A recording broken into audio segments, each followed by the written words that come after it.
Hey everybody, welcome back to the Driveway Engineer. I'm JR. This is my 1999 GMC I call Big Jim. Today, I want to talk to you guys about you get what you pay for, which is just a never-ending theme that I see on the internet, and I see people screaming at people, and some $4 ball joints. So, let's talk about this. These were on closeout from Rock Auto, and which means that they're sitting on a shelf in a warehouse and they wanted to clear the space, so they're very, very cheap. And I have many parts for this truck that I bought on closeout from Rock Auto, and they list them as famous brand. See? Famous brand, wholesaler closeout. Ball joint too. Oh, they don't have a receipt. I paid $4 for these ball joints. They are DriveWorks, which is CarQuest Advanced Auto. They are made in China, just like MCVIII and Moog. They're a basic bitch ball joint. They're greasable. They're better than a ball joint I have, which, I don't know. You guys see that? You see that? They're better than that ball joint. I roam around on the internet and I see things, and so that's a famous brand distributor that was on closeout. It's a CarQuest. It's got a steel gear and all the good stuff. And here are some famous brand control arms. They're for this truck. This truck. It's $1,800. It has 202,000 miles on it. Sorry, I'm back. Yeah, this is a $1,800 truck with 220,000 miles on it. The bed is falling off of it.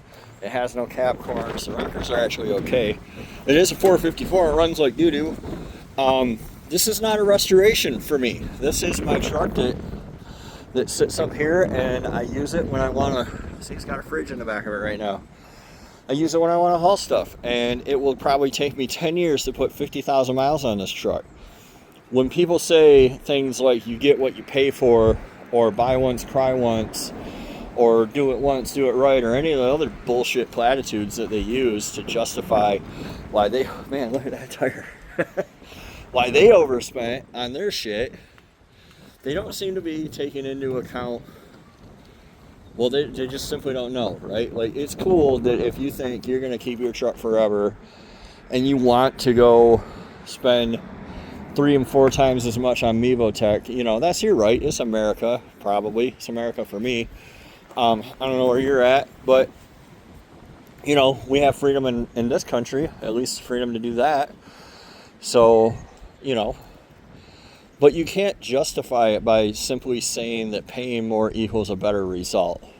You don't know that. How do you know? Have you done a bunch of ball joint testing? Have you tested all these distributors? Have you tested these CarQuest control arms? You know, no, probably not. Is it generally speaking true that perhaps spending more gets a better product? Yeah, it's likely, but you don't know that, and it's hard to say without knowing, as they say.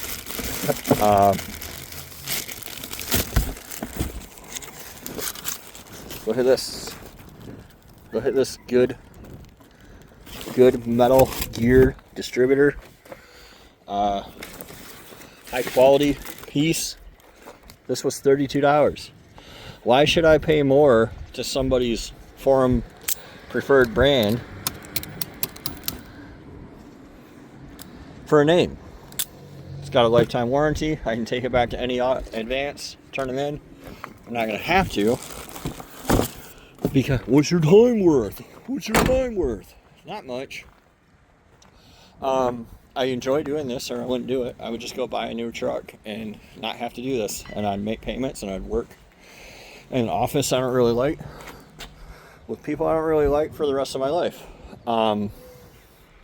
it's going to take me about 2 hours to change that lower ball joint and upper control arm. And the reason I'm not changing the lower control arm is if I ever swap to newer brakes, which I have spindles to do it, but not everything, that lower control arm will go in the garbage anyway. But I may not even do that. Another thing I've seen, people, I see a kid with a truck, one of these, with paint worse than this, Dodge, and I'm like, yeah, wipe some Penetrol on it, wipe some boiled linseed oil on it, party on. He's like, what can I do to make it look better? Well, you can do those things, right? And somebody hops on there talking about, we'll get a quote from Mako to paint it, blah. Like, this is a $1,600 truck this kid has, right? When you're telling somebody that they need to take their OBS and spend every single penny completely replacing all the front end parts with nothing but kryptonite and MCVIII TTX, or else they're gonna die, and there's some kid who makes 15, 16 bucks an hour, he's gonna wind up just taking his truck apart and scrapping it, or not doing anything. It's just cost prohibitive. And like this little car, everybody calls my lesbian car, but I love it. I don't care. This car has 74,000 miles on it. I plan to drive it for 5 years or so. So whenever I replace stuff, I'll probably do it with better quality stuff. I drive it every day. I'm going to drive it 300 miles to Detroit tomorrow. I'm going to drive it 500 miles over to my office. I'm going to drive the shit out of this thing. And that's a different story.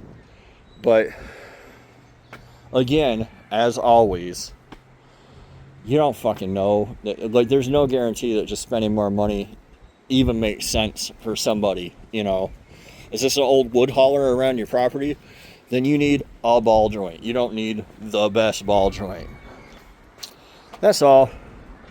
Thanks for watching. See you next time on the Driveway Engine.